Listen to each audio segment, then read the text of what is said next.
Assalamualaikum warahmatullahi wabarakatuh. Salam guru penggerak. Saya Irma Samrotul Puadah, calon guru penggerak angkatan 8 dari SMA Negeri 1 Subang, Kabupaten Subang. Pada kesempatan ini saya akan menyampaikan aksi nyata pemahaman budaya positif pada modul 1.4. Selama pendidikan guru penggerak angkatan 8, saya didampingi oleh Ibu Desrina MPD sebagai fasilitator dan Ibu Nunung Nurhayati SPD MPD sebagai pengajar praktik.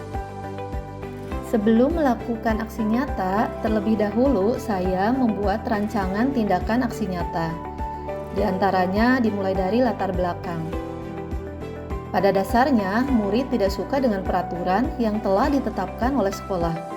Sehingga ketika mereka melakukan kesalahan atau pelanggaran, itu akan membuat murid mendapatkan hukuman dan mengakibatkan rasa malu dan kurangnya percaya diri pada murid. Tujuan dalam aksi nyata ini yaitu menciptakan murid yang merdeka, disiplin diri yang kuat, serta menciptakan budaya positif yang ada di sekolah sesuai dengan keyakinan kelas atau sekolah. Tolak ukur dalam kegiatan aksi nyata itu, terbentuknya keyakinan kelas dengan kegiatan kesepakatan yang dilakukan oleh guru dan murid. Murid dapat menerapkan dan menjalankan keyakinan kelas yang telah dibuat. Adapun tindakan yang akan dilakukan, yang pertama, melakukan koordinasi dengan kepala sekolah untuk menjelaskan pentingnya pemahaman budaya positif dan keyakinan kelas, serta meminta izin untuk melakukan pengimbasan materi pada modul 1.4.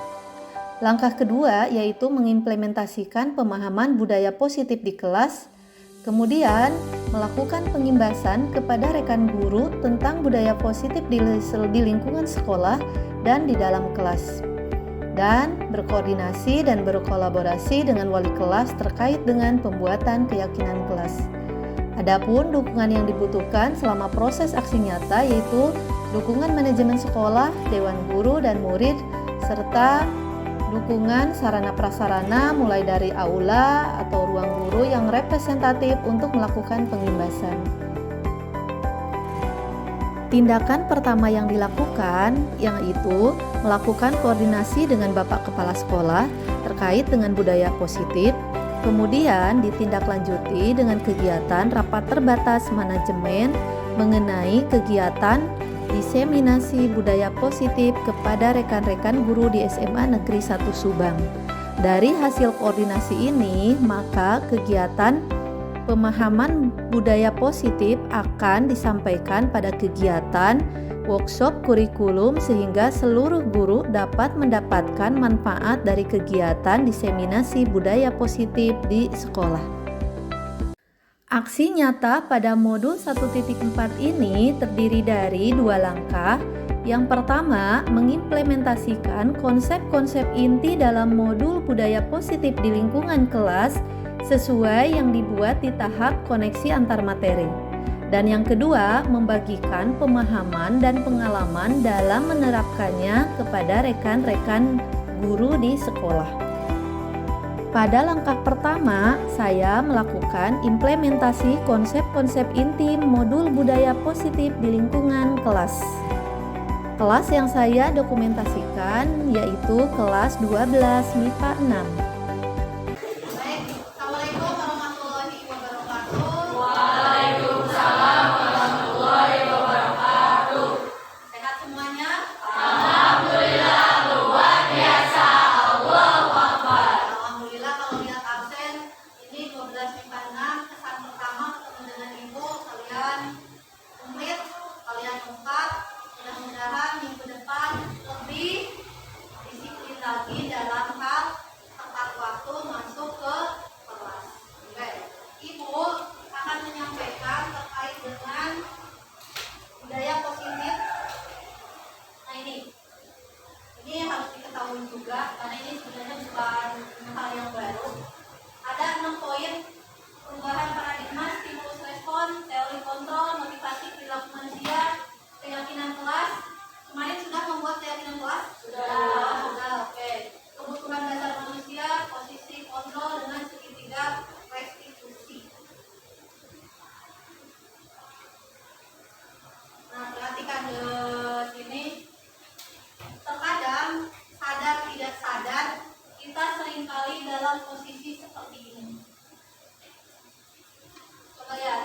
mencoba mengubah orang agar berpandangan sama dengan kita. Pernah nggak ngerasain kayak gitu? Nah, ketika kita berhubungan teman dengan orang lain, kadang orang lain tidak sejalan dengan pemikiran kita, ada rasa bete, ada hal yang lain. Padahal, andaikan kalian berpikir positif, kalian punya pemikiran bahwa kita berusaha memahami pandangan orang lain tentang dunia, artinya secara keseluruhan. Jangan melihat sosok si A yang diajak ngobrol, jangan melihat secara egois keinginan kita. Jadi harus benar-benar berpikir. Sekarang yang anak kelas 12 tentunya sudah jangan lagi si ini mah begini, ini mah begini. Ingat, di kelas 12 itu permasalahan, urusan di rumah, urusan dengan orang tua itu semakin kompleks. Belum lagi kalian dihadapkan dengan kebingungan apakah orang tua kita mampu nggak membiayai nanti kita kuliah, apakah orang tua kita mampu nggak membiayai kita kuliah di luar kota. Artinya kan sekarang mulai dibingungkan. Jadi nggak usah berpikir yang aneh-aneh supaya orang lain seperti kita, tetapi kita berpikir secara global. Perilaku buruk dinilai sebagai suatu kesalahan. Harusnya semua perilaku memiliki tujuan. Terkadang di kelas kita kadang ada anak yang cetak, kadang soal ganggu, kadang suka iseng. Berpikirnya, oh mungkin teman kita butuh perhatian. Oh mungkin teman kita sepertinya di rumah kurang perhatian. Jadi selalu berpikir seperti itu. Jadi jangan, oh dasar si Iman, oh dasar si Ina. Artinya kalian menjudge orang, setiap orang punya salah. Padahal mungkin mereka punya alasan tersendiri dan punya tujuan tersendiri. Sadar nggak sadar, yang kadang suka iseng di sini sebenarnya dia tidak sadar kalau dia melakukan itu. Tapi ternyata dalam dirinya sendiri punya pemikiran lain yang terkadang orang lain tidak tahu bagaimana pemikiran dia. Terbayang? Orang lain bisa mengontrol saja. Padahal aslinya kebenarannya adalah hanya Anda yang bisa mengontrol diri Anda. Jadi sebenarnya kalian berubah. Sekarang coba kelas 12 ingin coba berubah. Siapa yang mengontrol diri? Diri sendiri. Kalau hanya cukup teori motivasi, tidak. Sadar nggak sadar kalian berada di posisi yang mana hidup sekarang, belajar sekarang. Yang pertama eksternal, kalian memotivasi belajar atau mengerjakan tugas karena menghindari ketidaknyamanan atau kebutuhan. Dan rata-rata biasanya anak-anak sekolah itu sepertinya kebanyakan di sini. Ini sekolah, sieun pagedangan karena sieun dihukum. Nanti aku kalau mau kemudian ya belajar sejarah Indonesia karena takut dihukum macam-macam. Ada satu kelas yang punya kesepakatan dengan ibu kalau terlambat push up 10 kali. Nah, tapi kan itu kan konsekuensi yang dibikin oleh kelas dan harusnya kan kurang bagus juga. Tapi itu kan tidak begitu. Eksternal memakai ini sama eksternal dari luar satu karena takut dengan hukuman, tidak nyaman. Yang kedua karena ingin imbalan, ingin pujian. Dan rata-rata sadar tidak sadar mungkin selama ini kita berada di dua posisi. Bagaimana dengan motivasi internal? Artinya inilah yang dikenal dengan disiplin positif, bahwa segala apapun yang kalian lakukan tidak lain adalah untuk menghargai diri sendiri. Aku akan tepat waktu datang ke sekolah, aku akan tepat waktu dalam mengerjakan tugas. Khawatir aku menjadi cercaan orang, aku takut disalahkan oleh teman orang lain. Artinya ketika orang lain menyalahkan aku tidak bisa menghargai diri sendiri. Benar nggak? Menjadi insan yang sesuai dengan harapan kita. Aku kan pingin ini, aku kan pingin kuliah di ini dan sebagainya. Artinya tanamkan dalam diri bahwa aku harus menghargai dan aku harus sukses karena hidup tidak memakai kaki orang lain tetapi berdiri dengan kaki sendiri. Oke. Nah, bicara dengan peraturan sekolah, budaya positif. Biasanya kebanyakan itu bikin aturan kelas enggak itu ya, peraturan kelas. Dan biasanya rata-rata orang dominan di sini. Jangan nyontek, jangan berisik, jangan buka HP,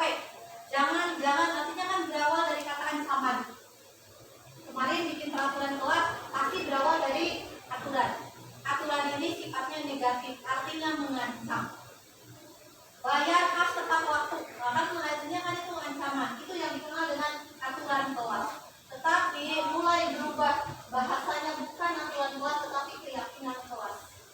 Keyakinan kelas itu saling menghormati, saling menjaga kenyamanan kelas. Jadi kata jangan itu berubah supaya mindset kalian tidak didominasi oleh motivasi tadi eksternal itu karena dasar ketakutan lah, inilah dan sebagainya. Nah ini dikenal dengan, kalau sudah berbicara keyakinan kelas artinya lingkungan harmoni positif, motivasi intern akan tinggi, maka akhirnya sekolah ataupun kelas kita menerapkan sistem budaya positif.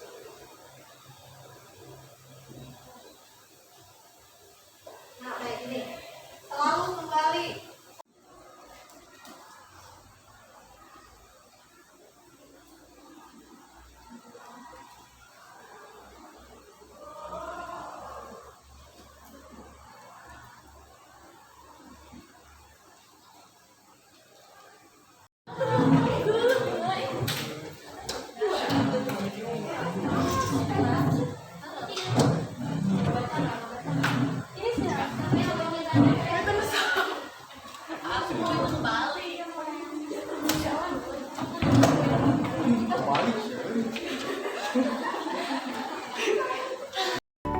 Ini merupakan catatan-catatan inventarisir yang dibuat oleh siswa terkait dengan aturan kelas yang nantinya akan digunakan dalam penyusunan kalimat positif dalam keyakinan kelas. Setelah melakukan implementasi konsep inti modul budaya positif, maka ada 2 siswa yang menyampaikan refleksi terkait dengan materi yang sudah diterima. Berikut adalah refleksi yang disampaikan oleh 2 siswa di kelas 12 MIPA 6. Waalaikumsalam warahmatullahi wabarakatuh. Nama saya Fidiana Suhasika, saya dari kelas 12 MIPA 6. Di sini saya akan memberikan pendapat saya tentang budaya positif yang telah dijelaskan oleh Bu Irma. Jadi apa yang saya dapatkan itu, saya jadi tahu sisi suatu hal itu harus dilihat dari sisi positifnya. Jadi misalnya nih, dari tadi kan ada yang membahas tentang perubahan paradigma stimulus, terus motivasi perilaku manusia, keyakinan, hukuman dan penghargaan, kebutuhan dasar manusia, posisi kontrol dan segitiga restitusi. Saya juga sebenarnya orang yang pengen suatu hal itu kayak saya tuh selalu melihat dari sisi saya gitu. Saya nggak melihat dari sisi orang lain. Jadi mungkin yang saya dapatkan dari sini tuh, kita jangan selalu menjudge satu hal dan mengklaim hal itu tuh, wah kalau misalnya itu tuh kenapa sih yang bisa membuat teman saya itu menjadi seperti ini. Mungkin ada yang salah dari suatu didikan, atau misalnya ada yang salah dari suatu informasi yang didapatkan oleh teman saya. Jadi jangan menjudge satu hal dari hal yang kita lihat dari sisi kita doang. Jadi kita tuh harus tanya gitu, misalnya ada apa, terus apa ada yang salah, terus ya dan lain-lain. Selanjutnya juga kita tuh kalau misalnya tentang hukuman tadi tuh, menurut saya hukuman itu menjadi diri saya yang kayak, wah ini tuh merasa ancaman gitu. Jadi kita tuh merasa harus banget ngelakuin, tapi sedangkan kalau konsekuensi menurut saya, kita tuh punya rasa tanggung jawab sendiri yang muncul dari diri kita, yang dimana wah ini udah tugas saya nih, kalau misalnya saya lalai atau tidak mengerjakan, saya menerima konsekuensi, karena setiap tanggung jawab pasti ada konsekuensinya gitu. Terus buat kebutuhan dasar manusia, jadi kayak yang tadi tentang cinta kasih sayang, kebebasan, terus apa lagi ya, saya lupa, Dan sebagainya. ya dan sebagainya. Juga di situ kadang ya setiap orang pasti membutuhkan rasa kasih sayang. Misalnya ada orang yang tetap seperti tadi kata Ibu Ipa bilang, mungkin kita harus pertanyakan apakah orang itu kurang kasih sayang dari lingkungan sekitarnya atau bagaimana. Yang kebebasan itu apakah orang itu tuh memang dikekang gitu dari lingkungan keluarganya, kan kita tidak tahu masalah seseorang. Jadi untuk saya sebagai sendiri bisa menjadi pelajarannya masa depan, bahwa ya, kita juga harus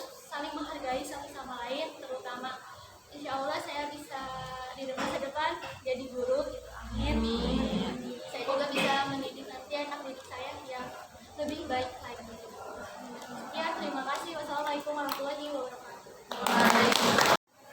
Hal yang dapat memotivasi manusia itu ada dua hal. Pertama berawal dari eksternal, dari luar, dan kemudian yang kedua berasal dari internal.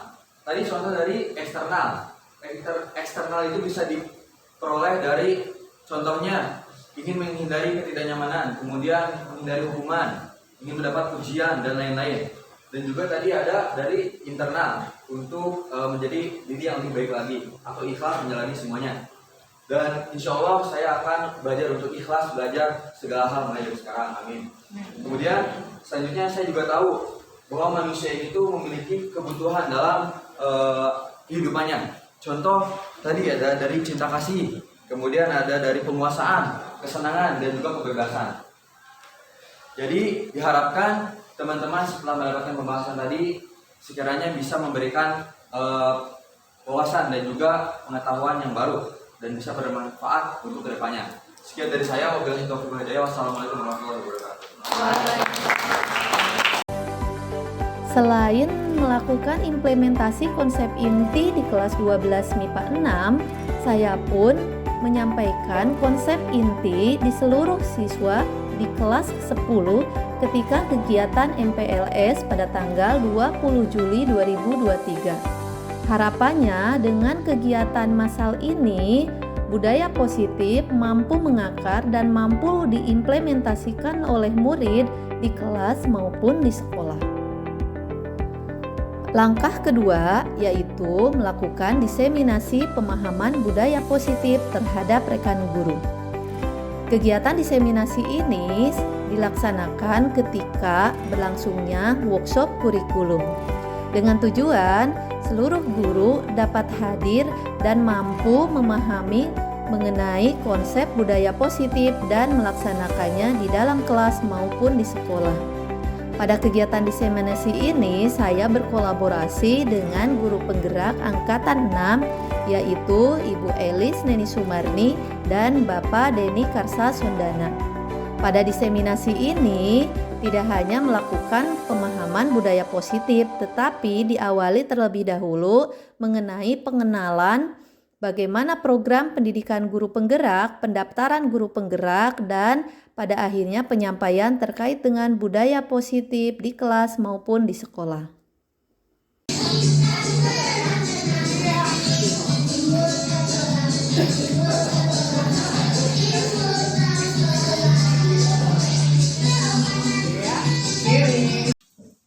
Assalamualaikum warahmatullahi wabarakatuh. Waalaikumsalam.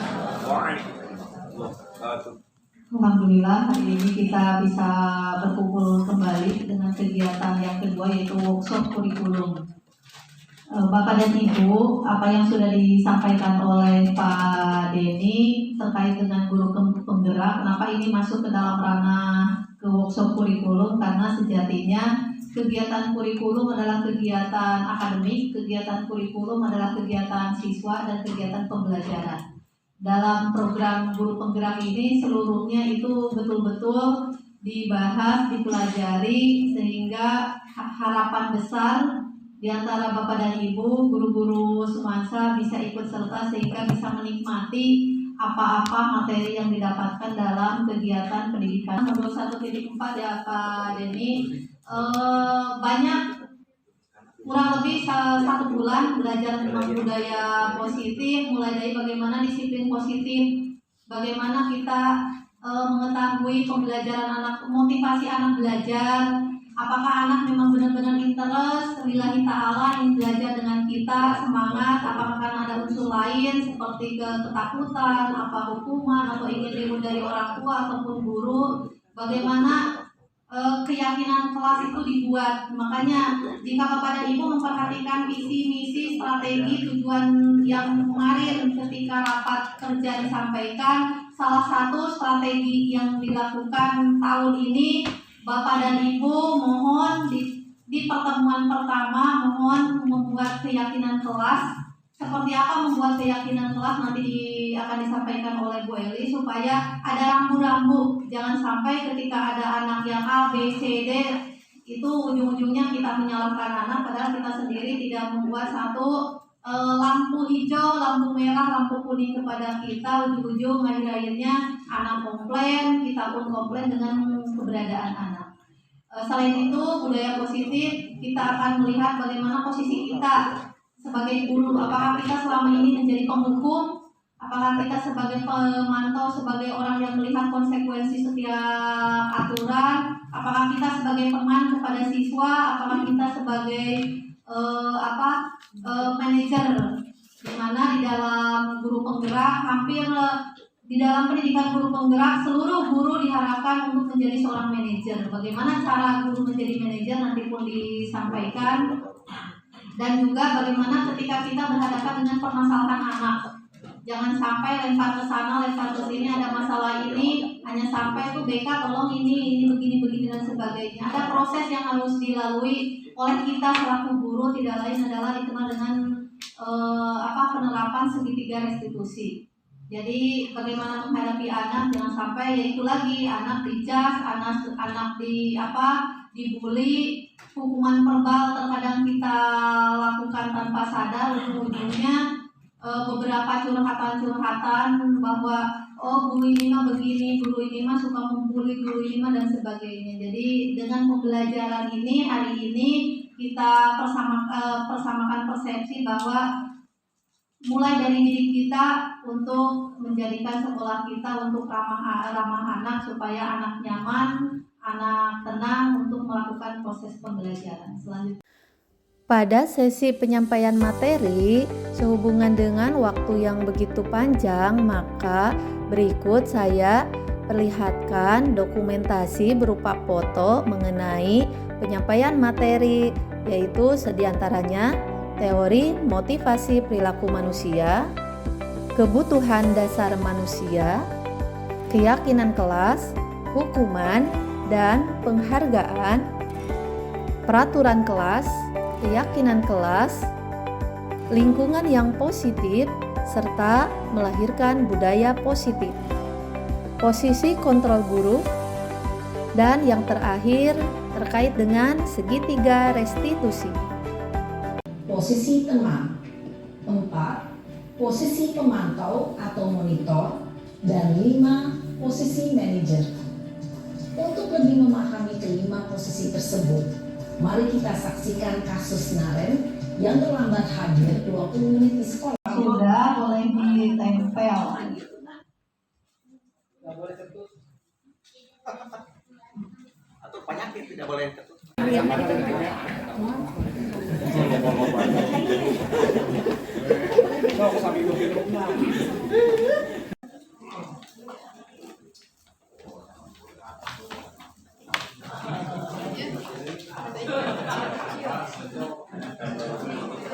Akan bacakan, tapi tidak semuanya Bapak dan Ibu, karena memang hampir semuanya mirip-mirip lah. Utamakan sholat awal waktu, rapihkan kembali setelah bekerja, datang tepat waktu, jangan buang sampah sembarangan. Kemudian jangan terlalu dingin AC. Setelah selesai makan, minum, biasakan membersihkan kembali tempatnya dan membuang sampah pada tempatnya. Tidak bicara terlalu keras, alat makan disimpan di dapur dan dicuci setelah dipakai.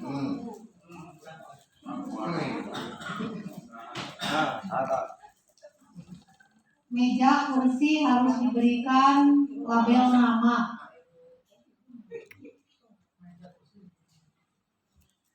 Di meja harus bersih, tidak boleh ada buku. Bukan di mana tuh? Ruangan harus wangi. Kalau bunga boleh ya. Bunga boleh, buku nggak boleh. Bunga banget boleh.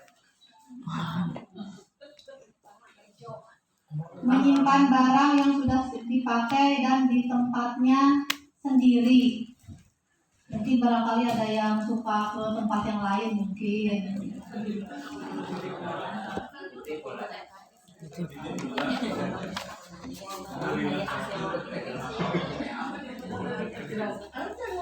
Ada pemisah antara penempatan tempat duduk laki-laki dengan perempuan. Hijab. Ya, Bor. Tidak ada muka tegang, suara tinggi atau meninggi, dan tidak lupa bahagia. Berikut refleksi dari rekan guru terkait dengan kegiatan diseminasi pemahaman modul budaya positif di SMA Negeri 1 Subang. Kegiatan barusan, saya di sini mungkin merasa tergugah, terinspirasi dan termotivasi untuk melakukan hal seperti itu. Karena pertama mungkin kalau dipandang dari segi agama itu lebih agamis mungkin. Kalau saya sebagai orang muslim dia lebih islami saya pikir. Nah, jadi lebih manusiawi gitu utamanya. Karena kita hidup di alam dunia untuk membela kemanusiaan. Untuk penerapan yang 5 hal itu sama dengan Pak Rumana, karena kami selalu bersama dengan Pak Rumana dari zaman dahulu satu juga sebagainya, bahwa tergantung situasi dan kondisi, tergantung apa yang dihadapi, tergantung permasalahan yang dihadapi, tidak semua bisa disamakan. Jadi bagaimana manajer, bagaimana teman dan sebagainya, dan situasi, kondisi, karakter anak, kemudian masalah yang dihadapi itu barangkali. Jadi kami menggunakan itu semua untuk menyelesaikan masalah, membantu anak itu barangkali. Demikian aksi nyata modul 1.4. Terima kasih. Salam guru penggerak. Wassalamualaikum warahmatullahi wabarakatuh.